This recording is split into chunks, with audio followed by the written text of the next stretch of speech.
E agora, na conversa com o querido Aldinei Silva, da SM Educação, a gente vai conversar ainda mais sobre essas nuances, essas complexidades que estão no nosso caminho hoje em dia, porque ele vai falar sobre o hibridismo para além da pandemia e das fronteiras tecnológicas, dando continuidade ao diálogo que a gente realizou no dia 27 de março e trazendo também algumas contribuições práticas e destacando alguns podcasts produzidos pelos professores, professoras, coordenadores e coordenadoras que participaram dessa etapa de estudos dirigidos. Ou seja, de novo, a gente está aqui convidando vocês para estarem junto, ainda mais perto. Seja muito bem-vindo, Aldinei. É com você agora.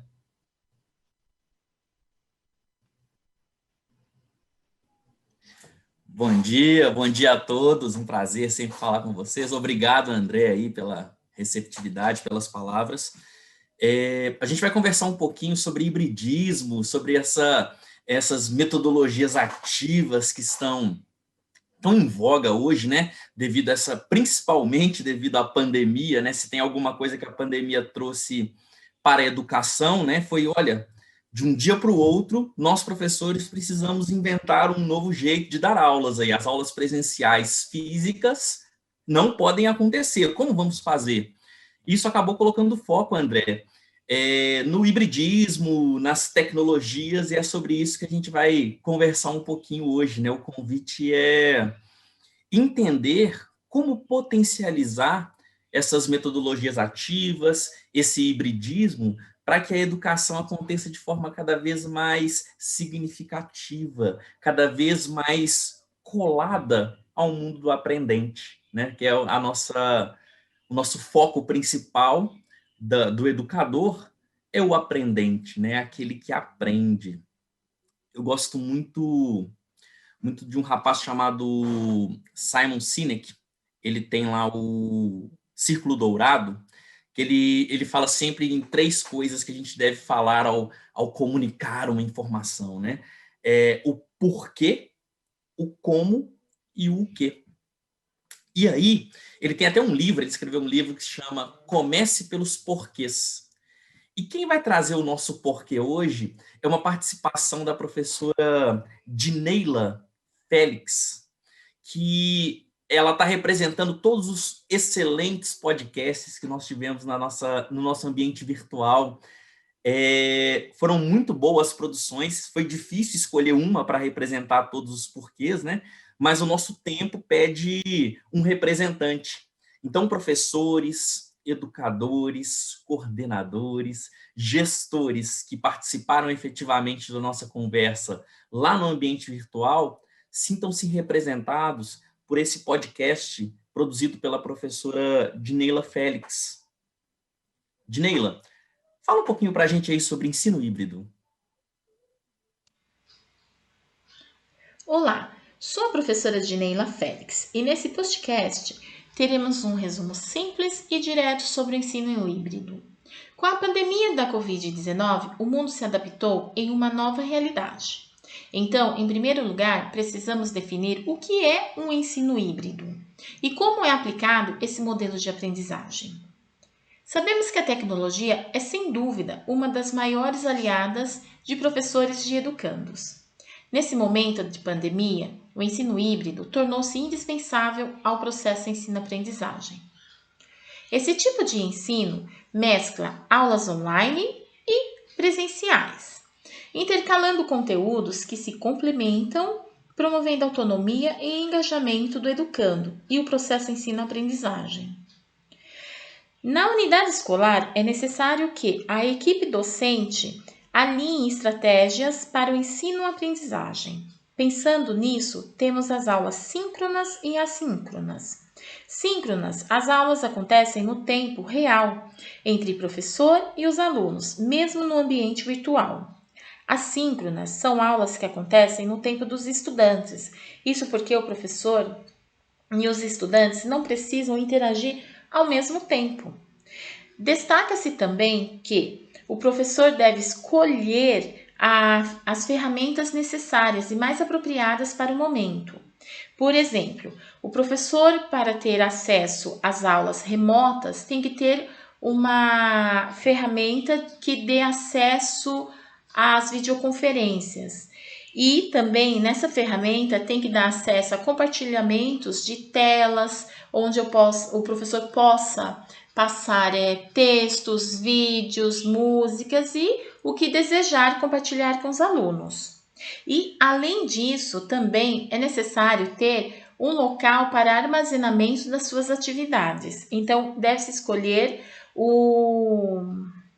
as ferramentas mais necessárias e apropriadas ao momento. Bom, espero que esse podcast ajudou a esclarecer dúvidas para um sucesso na prática do ensino híbrido. Obrigada, até a próxima. Ajudou sim, Edneila. Parabéns aí pela 2 minutinhos, né? O podcast tinha que ter 2 minutos. Em 2 minutos, a Edneila conseguiu colocar o porquê do ensino híbrido, que pessoas escreveram livros, existe pós-graduação, estudos de aprofundamento. Em 2 minutos, a professora Edneila conseguiu fazer esse resumo aí, né? De tudo, de todas as palavras importantes, de tudo que tem conexão com isso que a gente está chamando de hibridismo. E ela traz esse contexto da pandemia, né? Então, o porquê foi dado pela professora Edneila. E eu agora vou tentar desenhar um pouquinho com vocês do como e do o quê.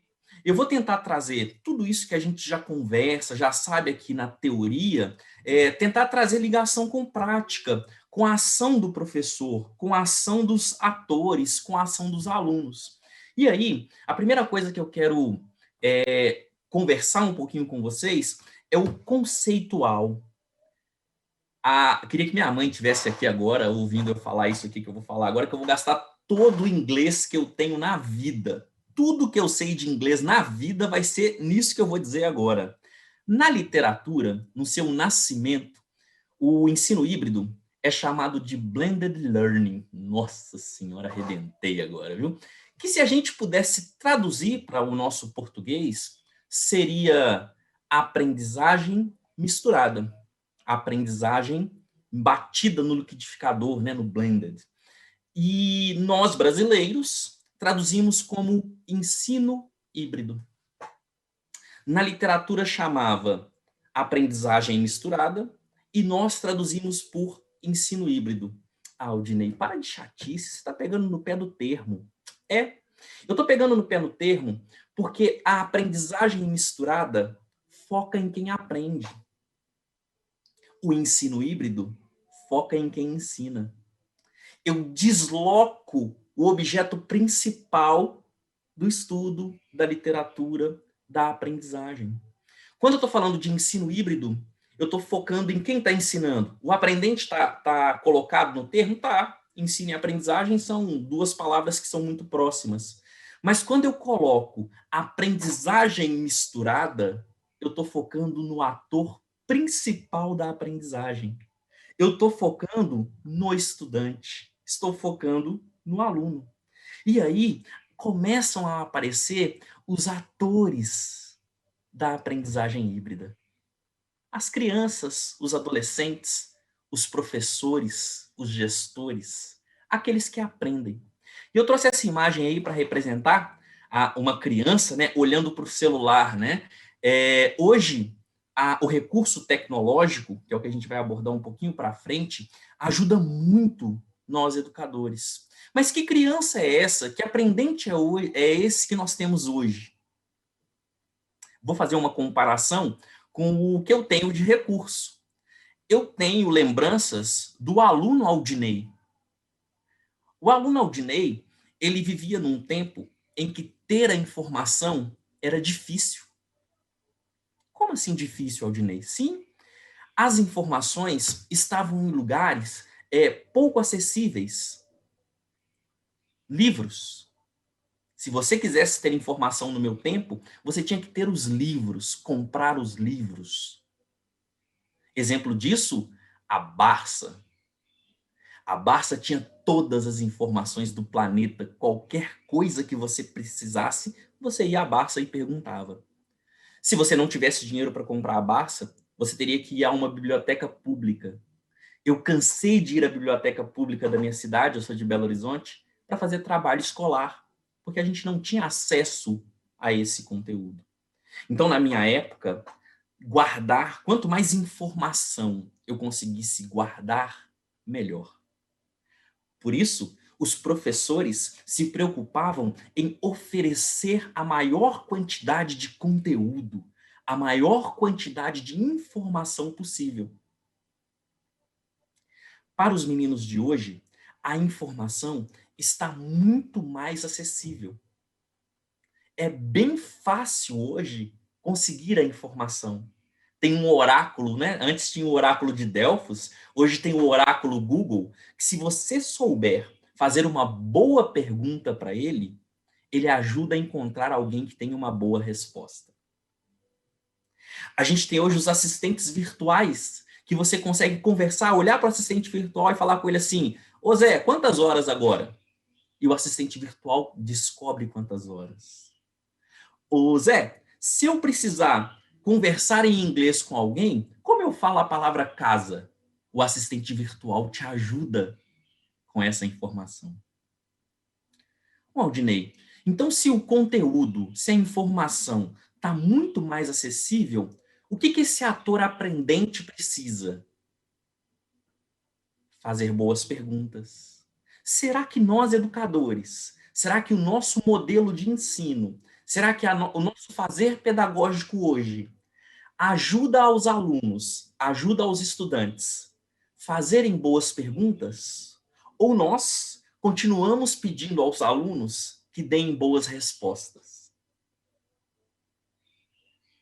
Esses atores, esses alunos, essas crianças, eles estão cercados de um mundo complexo e que muda de forma muito rápida. Então, hoje, é necessário fazer uma educação que consiga colocar o aluno como uma pessoa que reflete, conhece e age. Antes, saber dar a resposta era o importante. Saber dar a resposta bastava. E agora, nós sabemos que não só a resposta importa. Importa saber o que essa resposta impacta no mundo. O que essa minha resposta tem ligação com a resposta lá do japonês, do árabe, do Zulu. Quando na minha época perguntavam quem descobriu o Brasil, a única resposta possível era: quem descobriu o Brasil foi Pedro Álvares Cabral, ponto final. Eu tinha que colocar o ponto final ainda, porque senão a professora encrespava comigo. Hoje, quando se pergunta para essas crianças quem descobriu o Brasil, devido à história, continua sendo Pedro Álvares Cabral. Mas essas crianças já dão conta de olhar e pensar assim: mas já não tinha gente aqui? Como é isso, professor, de descobrir alguém, a descobrir algum lugar que já tem gente lá? O índio não é gente. Os indígenas representam seres humanos ou não? Olha que intertexto, olha que conexão, olha que correlação esses meninos hoje conseguem fazer. Eles dão conta de fazer relações com um mundo cada vez mais interligado, cada vez mais interconectado. Então, das características das crianças, as primeiras que eu quero destacar são essas. Tem outras que daqui a pouquinho a gente vai conversar sobre elas. Tem outro ator super importante nesse processo de aprendizagem, que é o professor. E aí aqui eu quero fazer um parabéns, dar um parabéns a todos nós professores que inventamos uma escola nova da noite para o dia. Na sexta-feira disseram assim, ó, segunda-feira não tem aula presencial mais não, como a gente vai fazer? O professor trocou equipamento. O professor aprendeu a fazer vídeo, virou youtuber, influencer digital, aprendeu a editar e na segunda-feira tínhamos aula. Era a melhor aula possível? Talvez não. Mas depois desse ano todo de aprendizagem, olha aí o professor aprendendo coisas novas. Eu garanto que as nossas aulas, o nosso ensino híbrido, a nossa percepção de aprendizagem mudou. E está melhor, está mais próxima da nossa realidade. Além desse professor que aprende, tem um outro ator super importante nesse processo de hibridismo. A família. Professores, gestores, educadores que querem implementar, usar o ensino híbrido no seu fazer, na sua prática, coloquem a família no processo. Façam a família, ajudem a família a entender todo o processo do hibridismo, para que ela entenda que, às vezes, o vídeo está lá, o recurso tecnológico está lá, não apenas como jogo eletrônico, não apenas como distração, não apenas como um gastador de tempo, e sim como um processo de personalização, um processo que permite ao aluno reflexão. Mas o professor precisa ser, a família precisa ser inteirada disso. Ela precisa entender o que está acontecendo. Já aconteceu comigo em algumas palestras, né, do pai falar assim, não, Aldinei, agora o professor não trabalha mais, ele fica mandando tudo para o aluno fazer em casa. A escola estava trabalhando com aula invertida. Então, o conteúdo todo era consumido pelo aluno antes do momento presencial. E o pai via aquilo como, nossa, a escola agora só manda vídeo, só manda o menino ler o texto e fazer as coisas em casa. Pô, eu estou pagando escola para o meu filho estudar em casa, isso virou EAD? A família não tinha sido bem brifada. A família não tinha entendido todo o processo.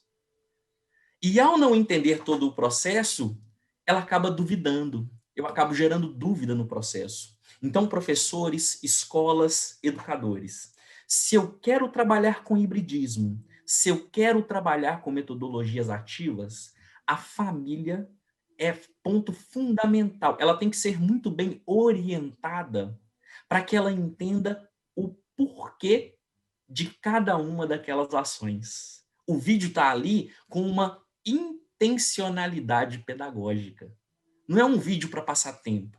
O jogo eletrônico que nós estamos usando, eles estão jogando Pac-Man não para se divertir no Pac-Man.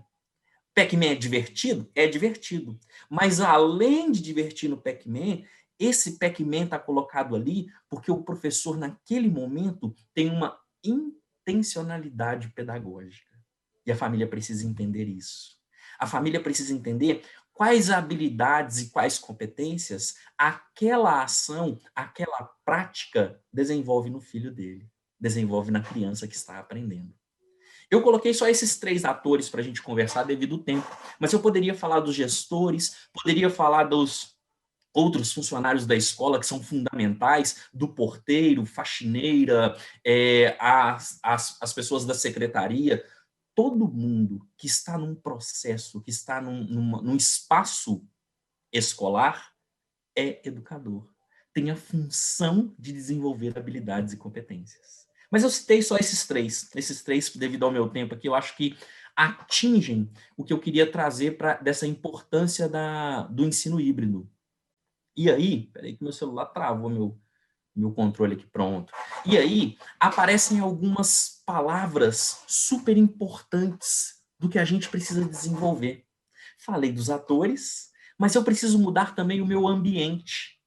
Na minha época, a sala de aula era um espaço, um retângulo, um quadrado, uma caixa. Nessa caixa, várias carteiras em fila, uma atrás da outra, e o professor ficava lá na frente fazendo a sua aula expositiva. E durante todo o tempo o professor ficava falando assim, silêncio, não é hora de falar, anota aí. Não é maldade do professor não, viu, gente? Ele estava fazendo a melhor educação daquela época. Lembrando que eu sou lá dos idos de 1970, faz tempo já, viu? Hoje, eu preciso pensar qual ambiente é melhor para essa habilidade ou competência que eu quero desenvolver. Se eu quero trabalhar com metodologias ativas, a minha sala precisa mudar. O meu ambiente precisa mudar. Vai ter dia que o melhor ambiente é carteira, uma atrás da outra, e tá tudo bem. O que não pode é só ser carteira, uma atrás da outra, todo dia. Se eu quiser trabalhar com metodologias ativas, eu preciso diversificar o meu ambiente. vai ter dia que é a rodinha da conversa, vai ter dia que meu ambiente é o pátio, vai ter dia que é dupla, vai ter dia que é grupo, vai ter dia que é aula expositiva um atrás do outro, vai ter dia que eu vou tirar todas as carteiras da sala, colocar tapetes no chão e falar, hoje é um cineminha, pessoal, deita aí, é isso. Se eu quero trabalhar com metodologias ativas, o meu ambiente também precisa mudar. O ambiente físico mesmo, né? Vamos aprender, gente, com as meninas da educação infantil, com os professores e professoras da educação infantil. Quando você entra numa sala de educação infantil, o ambiente inteiro está te ensinando. Tem lá as cores e tem a cor escrita, tem os potes identificados, tem o nome das coisas, a organização da sala facilita posta pelo tamanho dos alunos. É um ambiente personalizado para a aprendizagem daquela faixa etária. Aldinei, dá para fazer isso em outras idades? Dá para fazer isso até em ensino superior. Como eu mudo o meu ambiente para ficar o ambiente mais propício possível para aquela aprendizagem que eu quero? Além desse ambiente físico, é cada vez mais comum na nossa vida o ambiente virtual. Olha aí a gente conversando sobre hibridismo, né? E as professoras trouxeram muito isso nos podcasts. As meninas que falaram antes também falaram dessa possibilidade do ambiente virtual como espaço de aprendizagem. Os meninos, um dos atores, né, que são os adolescentes, as crianças, os aprendentes, eles já estão muito ligados a esses ambientes virtuais. Mas será que eles sabem da potencialidade de aprendizagem que esses ambientes virtuais trazem? Será que nós, educadores, ao entrar num TikTok, num Kawaii, numa rede social, será que a gente olha para aquela rede social e pensa assim, olha, como eu posso utilizar esse ambiente virtual para que o meu aluno aprenda mais? Que tipo de estratégia eu posso utilizar nesse ambiente virtual para chamar a atenção dos meus alunos para essa questão do mundo? Então, os ambientes virtuais hoje são espaços fantásticos de aprendizagem. Se você pegar a realidade aumentada, é possível trazer a célula para o estudo, para o toque. É possível, através da realidade virtual, visitar o Louvre, ir para um museu, montar um filme sobre a Segunda Guerra Mundial e colocar o aluno dentro desse filme. Fazer uma operação médica utilizando a realidade aumentada. Entender o coronavírus, analisando o vírus, mexendo, manipulando via ambiente virtual. Então, são muitas as possibilidades dessas aprendizagens nos ambientes. E aí, eu quero contar um pouquinho de algumas palavras, e através dessas palavras eu vou dando dicas agora, que a gente pode trazer para a prática, viu, gente?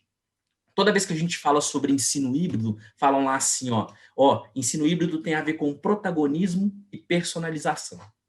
Vou dividir, fatiar aqui e falar, protagonismo. Protagonismo tem a ver com responsabilidade. Um aluno protagonista, eu não preciso ficar falando com ele, olha, você tem que estudar o capítulo 2, viu? O capítulo 2 aqui é importante. Um aluno protagonista, eu não preciso ficar falando para ele, separa aí uma hora de estudo. Um aluno protagonista, ele é autônomo. Só que não existe uma chave que liga e desliga protagonismo, liga e desliga autonomia. A gente vai se formando mais responsável, se formando mais autônomo com as aprendizagens. Então, se eu quero desenvolver um aluno protagonista, eu preciso oferecer para ele oportunidades para que ele teste, aprenda, desenvolva o seu protagonismo. Quantas vezes nós, professores, deixamos tão mastigadinho, tão pronto que o menino precisa aprender, que ele localiza a resposta, que ele localiza a tarefa com uma página, com um clique. Eu gosto muito de usar a minha professora de geografia, como exemplo, que era fantástico o que ela fazia, assim, né? Ela fala, a aula dela era, não estou falando mal da professora, viu, gente? É a metodologia. A aula dela era a seguinte: abre o livro de geografia, leia o capítulo tal. Resuma o capítulo tal, faça o questionário. E depois a prova. E, por exemplo, imagine que a gente está trabalhando relevo. Aí no livro começava o que é relevo, a gente resumia isso. A primeira pergunta da prova, ela nem disfarçava. A primeira pergunta da prova era: o que é relevo? Isso não vai desenvolver autonomia. Eu já vou esperar, eu já sei o modus operandi, eu já sei como ela vai funcionar. Eu não preciso pesquisar nada. É isso. Nas nossas aulas, nos nossos momentos de aprendizagem, nós estamos potencializando criatividade? Nós estamos potencializando autonomia? Eu estou deixando um aluno ajudar o outro? Quantas vezes nós, professores, do alto do nosso saber acadêmico, explicamos uma coisa lindamente dentro do conceito, dentro da literatura, e falamos, rapaz, hoje eu dei uma aula maravilhosa, é muito gostoso falar isso de maiêutica. Foi lindo, foi fantástico, mas não atingiu o aprendente. E aí os alunos lá na roda de conversa, um fala para o outro assim: você entendeu aquilo que o professor Aldinei falou lá de maiêutica? Eu achei as palavras bonitas, mas eu não entendi muito isso não. Ah, rapaz, você não entendeu? Deixa eu te explicar. A maiêutica é quando uma pessoa faz umas perguntas que vai provocando novas ideias. O aluno encontrou uma outra linguagem que está mais próxima do aprendente.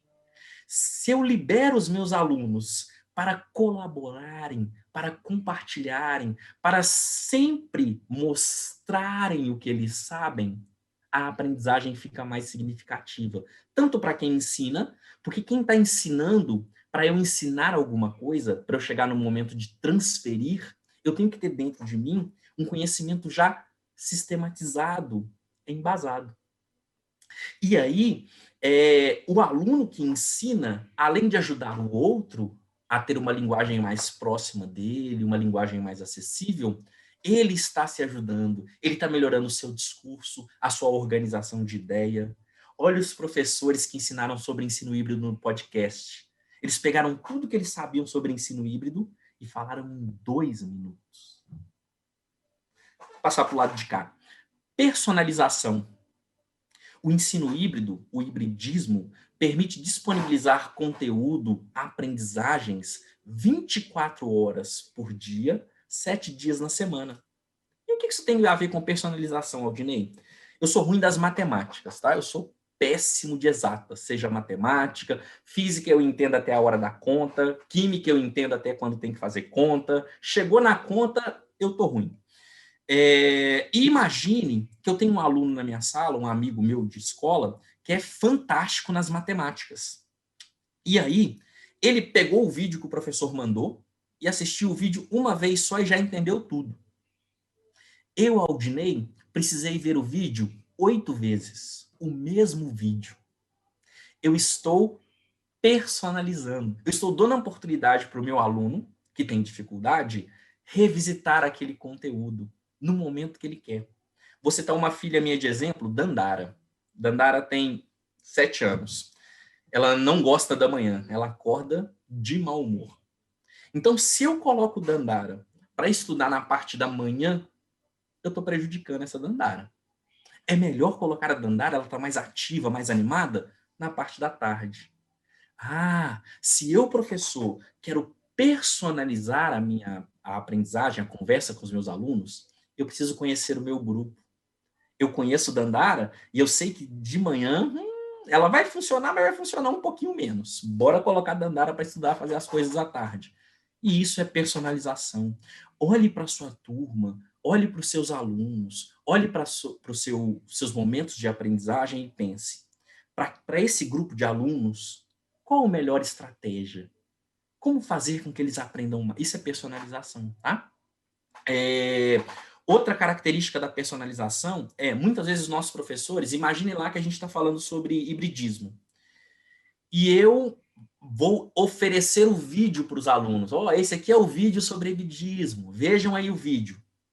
Eu posso fazer o contrário. Eu posso pedir para os alunos, pesquisem para mim, tragam para mim vídeos que vocês acham importantes sobre hibridismo.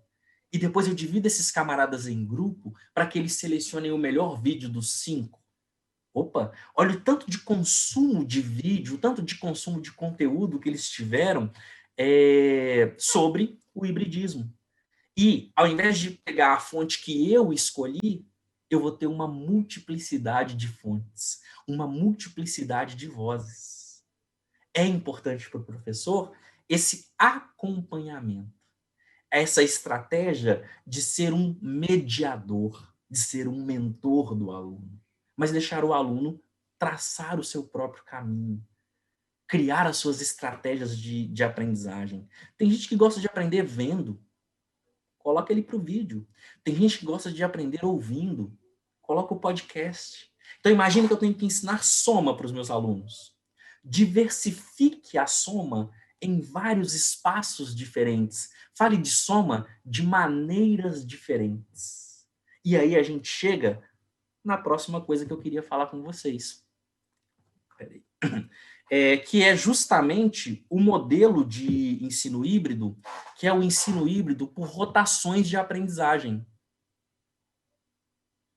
Deixa eu clicar para ver se está passando aqui.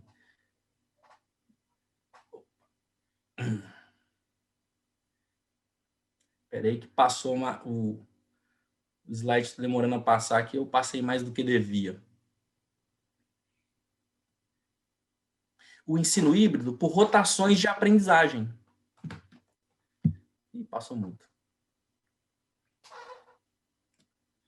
Daqui a pouco eu volto lá. Deixa eu falar daqui, senão eu vou me embolar. Vou falar um pouquinho aqui das tecnologias e seus recursos. Esses dois rapazes aí, eles são geminoides. Geminoide? O que é isso de geminoide, Aldinei? Os geminoides são... um robô. Um geminoide é um robô igualzinho a mim. Eu trouxe eles para representar duas coisas que estão muito fortes hoje na educação. A inteligência artificial e a computação cognitiva. Na inteligência artificial, existem diversos assessores pessoais, né, diversos assistentes virtuais aí, que ajudam a gente com a inteligência artificial. Já a computação cognitiva é um passo a mais. Ela ajuda nós, humanos, é o computador que dá conta de se aproximar cada vez mais do nosso jeito de pensar e agir. Eu já tenho computadores que identificam emoções. Eu já tenho um computador que consegue olhar para mim e falar assim, olha, esse Aldinei hoje ele está mais triste que o normal. Ele não vai sentir tristeza, mas ele já vai identificar a tristeza. Ele já vai identificar a felicidade. Ele já vai identificar, por exemplo, se Dandara de manhã está com mau humor. Fala, não vou mexer com Dandara agora, não. Vou falar com ela só na parte da tarde, porque ela está brava agora.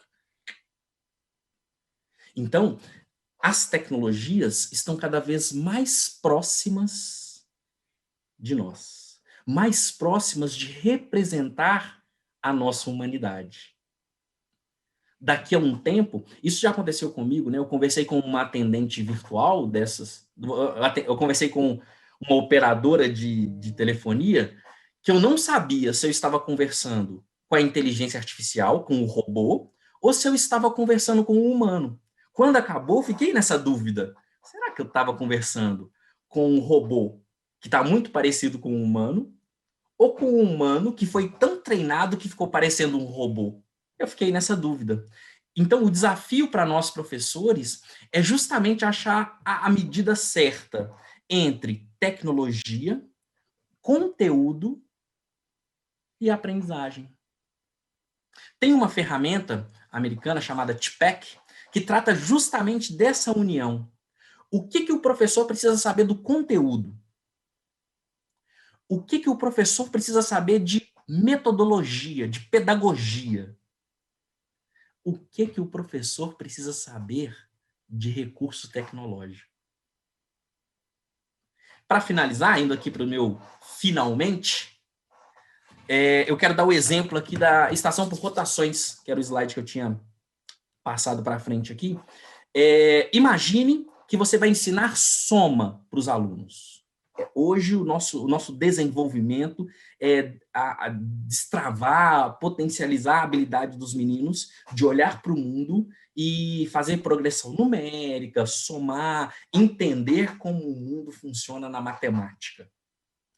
E para isso, eu vou usar uma estratégia do ensino híbrido chamado ensino híbrido por rotação de estações. Então, eu aqui criei 4 estações para a gente. Eu coloquei uma estação em que a leitura, o consumo por leitura, vai ser fundamental. E lá eu coloquei o livro, jornal, revistas, informações para serem consumidas pelos meninos sobre soma escritas. Criei uma outra estação que eu vou usar o Ludo, aquele jogo de tabuleiro Ludo, para que os meninos joguem os dados, façam a soma lá dos números que eles podem andar, façam a progressão com o pino, né, do Ludo no tabuleiro, entendam com qual pino é melhor andar para me defender ou para ir mais rápido. Então, tudo isso eles vão discutir e aprender lá jogando Ludo. Uma outra estação, eu vou colocar tablets para eles pesquisarem, se aprofundarem, e nesse tablet ainda vão ter jogos virtuais ali que envolvam soma. E por último, eu vou criar uma estação de roda de conversa. Todos os alunos precisam passar por todas as estações. Ah, Aldinei, tem que ser 4? Não. Pode ser 6? Pode. De acordo com o que eu preciso, de acordo com como bem disse a Érica, né? De acordo com a evidência de aprendizagem que eu quero gerar,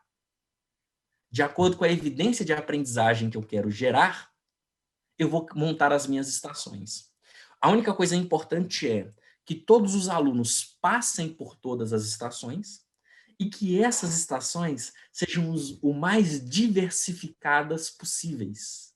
Porque aí eu posso ir a Gardner e falar assim, olha, se tem inteligências múltiplas, vamos pegar aqui uma habilidade que eu preciso desenvolver e oferecer aos meus aprendentes a maior quantidade possível de jeitos de aprender essa informação. Olha o misturado, apareceu o híbrido. Então, professores, resumindo aqui para eu ir embora, ensino híbrido, hibridismo, antes, durante ou depois da pandemia, é oferecer aos nossos estudantes uma diversidade que faça sentido e que tenha significado para o aprendente. Aí sim eu vou conseguir gerar protagonismo e vou conseguir personalizar aprendizagens. O nosso tempo era curto, eu passei ainda um pouquinho aqui. A ideia era discutir um pouquinho sobre esse hibridismo, tentando trazer um pouquinho para a forma prática. Espero ter ajudado. Eu sou Aldinei Silva, especialista de serviços educacionais da SM. André, brigadão pelo espaço. A gente se fala. Até mais, pessoal.